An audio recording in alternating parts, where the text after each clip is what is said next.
This is the solution video for question 1 from paper 1 of the 2019 TMUA exam.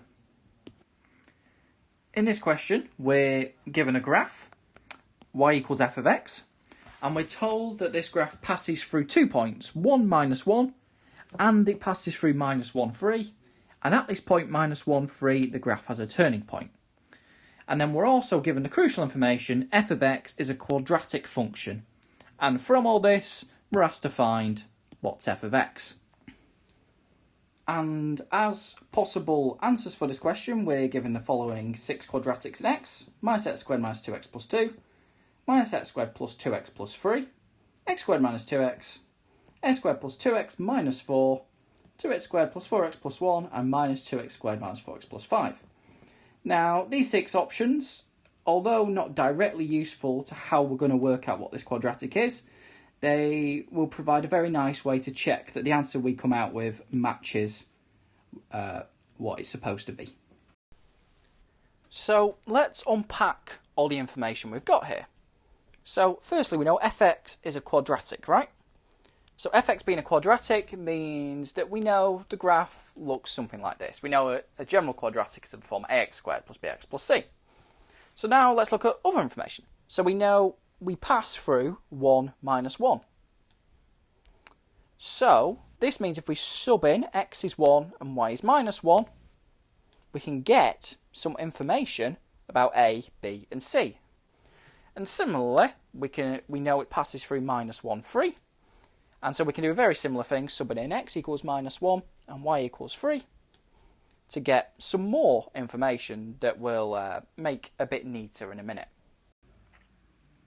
Now, finally as well, we have another little bit of information. We know we've got a turning point at this -1, 3.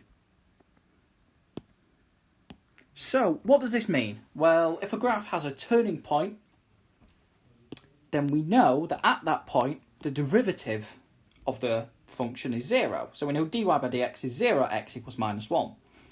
And the very nice thing is we know how to differentiate quadratics. It actually comes out quite nice. We know generally that dy by dx for this graph is 2ax plus b. So similar to before, if we sub in x equals -1 into dy by dx is 0, then we get another little bit of information. We get 0 is equal to 2a times -1 plus b. So now we've got 3, albeit slightly messy equations involving a, b and c.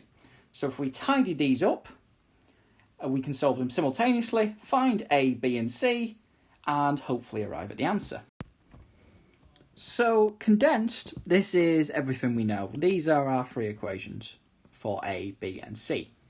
So let's tidy them up a bit. So rearranging this using 1 squared 1 plus b plus c, we get a plus b plus c is -1. Similarly for this, we have a minus b plus c is equal to 3. And then finally, just adding 2a to both sides, we get b is 2a. So let's solve our simultaneous equations. So let's label them first, because it's a logical thing to do.